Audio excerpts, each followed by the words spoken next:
Your sales interview is one of the most important sales of your career, and your destiny is tied to the hiring manager feeling confident you can succeed in the role. That's why you have to show up prepared for those complex interview questions.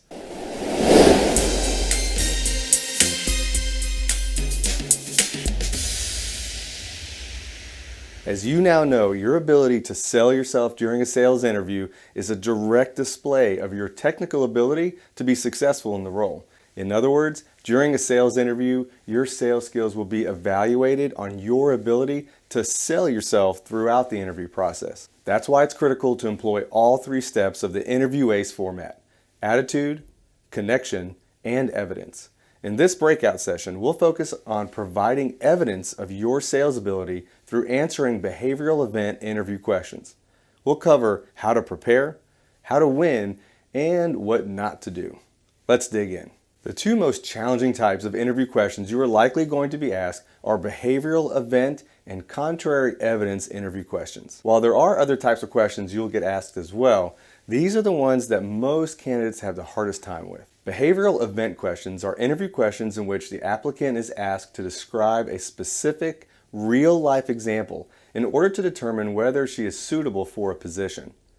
Typically, these questions are centered around a time when you succeeded at a specific type of activity. And contrary evidence questions are probing or follow-up questions to those standard behavioral event questions that typically ask for examples of behavior that is different or opposite from the behavior already described. Typically, these questions are centered around a time when you failed at a specific type of activity. The key for both of these questions is that you share an actual example of something you actually did, not give a hypothetical situation. Now, of course, the interviewer is going to examine your responses to these types of questions very closely in an effort to determine if your previous behaviors display what she feels is needed to be successful in this new role. Now, here's the kicker. While the interview questions are often based on previous behaviors, interviewers are also examining your current behavior as you respond to these questions. What does this mean to you? It means that how you say the response is just as important as the response itself. To perform well here, you need to prepare for multiple scenarios so you have the right example to share and so that you can provide that example without having to think about it too much. Let's step out of the sales interview for a minute and imagine you are a commercial airline pilot that has flown for several years, and your interviewer asks you to tell her about a time where you had to travel through turbulent weather and how you handled it. Well, any pilot that has flown for a few years will have plenty of stories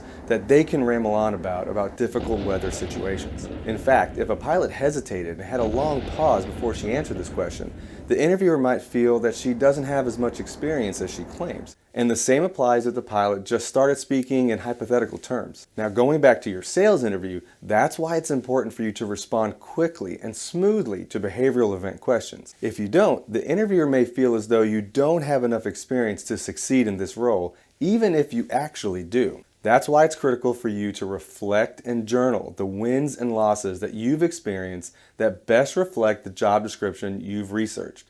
Consider big and small projects as the interviewer will ask you about various scenarios. And if you're interviewing for your first sales role, it's okay if your experience isn't from a formal sales position. You'll just need to show how you've displayed specific behaviors in other types of circumstances.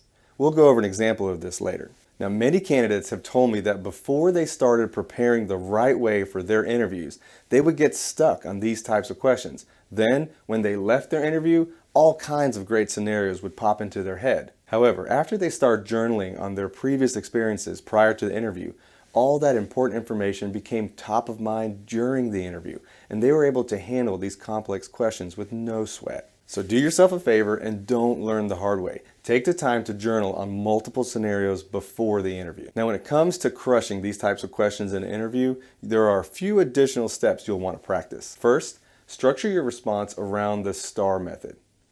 Be sure to cover the sell points in each response and implement the best practices to getting it right. STAR is an acronym that stands for situations, task, action, and results. Start your answer by setting the scene of the story. Then explain what your responsibility was and the action steps you took to handle it. In the last step, share the outcome or the result of the situation. We'll go through a few examples later, but first let's get a better understanding of how to hone this method specifically for a sales interview. When deciding on which stories to use for your answers, you'll want to make sure they display your sales skills. In other words, don't pick scenarios that answer the questions, but don't display your best sales abilities. To assure your answer will display the sales attributes the interviewer is looking for, be sure to cover all the sell points in your STAR response.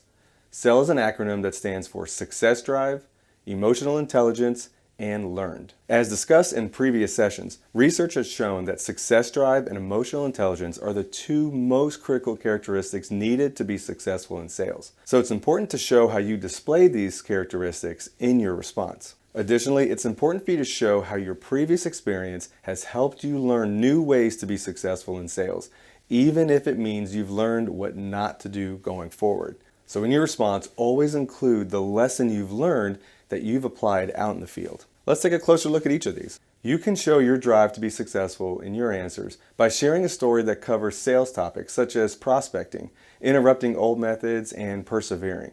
To accomplish this, include words such as goals, focus, determined, challenges, kept trying, and time management. You can show your emotional intelligence at work by including topics such as rapport building, strategic relationships, the customer's needs, and some words to include here in your narrative are listening, relationship, trust, and empathetic.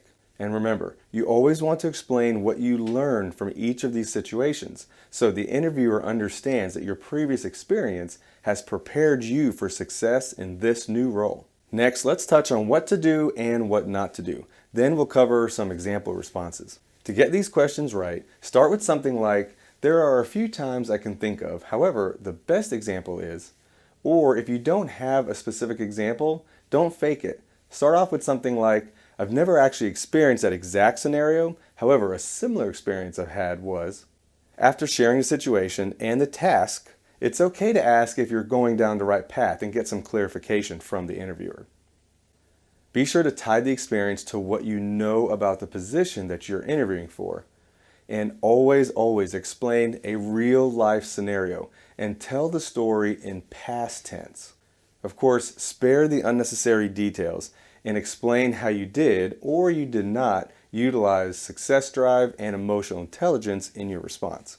And again, be sure to include what you learned from the experience and how you would improve next time. And just as important here is what not to do. So don't describe an event that is not relevant to the question. Be sure to seek clarification if necessary, but don't ask for clarification on every question that you're asked. Now, don't generically explain how you do something or how you would do something. It's critical that you share an actual example of an event you've experienced. Stay away from starting out with, in a situation like that, I would normally, or stay away from what I typically do is, as those responses are based on hypotheticals, not on actual events. Now, don't get off track and skip actually explaining the situation you were asked about. It is really important that you do answer the question that you've been asked. And please, don't be too descriptive or long-winded. Okay, let's take a look at a couple of examples. In this example, the interviewer asked the behavioral event question, tell me about a time when you had to accomplish multiple goals at the same time. The response on your screen is broken apart to show each section of STAR, and the words that display the sell points are in green so you can see how to incorporate your sales skills into your response. Let's check this out. There are a few times I can think of, but probably the best one is from my previous role. I was put in charge of testing out a call list from a new market we were expanding into, while still maintaining my current prospecting and sales responsibilities. The goal was to see if we could hit a 15% appointment conversion ratio in this new market like we did in our existing markets, and I had 30 days to provide the results. In order to hit this goal, I had to be very strategic with managing my time between the two lists while still effectively creating productive relationships with prospects. I created a 30-day roadmap with clear milestones that I needed to accomplish in order to meet my objectives. Now here's the interesting part. While engaging with prospects, I learned that the market anticipated new legislation that would make it difficult for companies like ours to operate in that state. That information helped us adapt our process so we could offer the market what our competitors couldn't. I really learned how important it is to ask questions, to listen, and to document information from customers while also working to close a sale. Now, this next example is a contrary evidence interview question. This time, the candidate does not have any formal sales experience, however, is still able to share a scenario that displays the behaviors the interviewer is looking for. And again, the response on your screen is broken apart to show each section of STAR, and the words that display the sell points are in green so you can see how to incorporate your sales skills into your response. In this example, the interviewer asks, "Tell me about a time when you missed a large goal you were working towards." Let's check it out. When I was a fourth-year college student, my friends and I volunteered to raise money to fight cancer. We started a Relay for Life team and set a goal to raise $3,000. Our plan was to sell homemade baked goods on campus and get sponsorship from local businesses. We asked every business on and around campus, and many times we learned they had already sponsored the business club's team. After we heard the story a few times, we expanded our radius. However, businesses further away from campus were not as willing to sponsor. We ended up raising just under $2,300 for the team, but I did learn a really big lesson. During the event, I asked the business club what their secret was, and they shared with me that they work with many of the local businesses throughout the year on different volunteer projects, so they already had a relationship with these owners. Ever since that experience, I've always made it a point to build strategic relationships everywhere I go. Wow, these event-based interview questions are no joke, right? Oh, and be sure to review the list of all types of questions that you might get asked in the interview that we've provided with this session. That way you're aware of them and can practice answering them using the What's in it for me method, as well as all the skills that we've practiced in this session. As you can see, to hit the mark on these interview questions, there's a specific methodology you'll need to incorporate.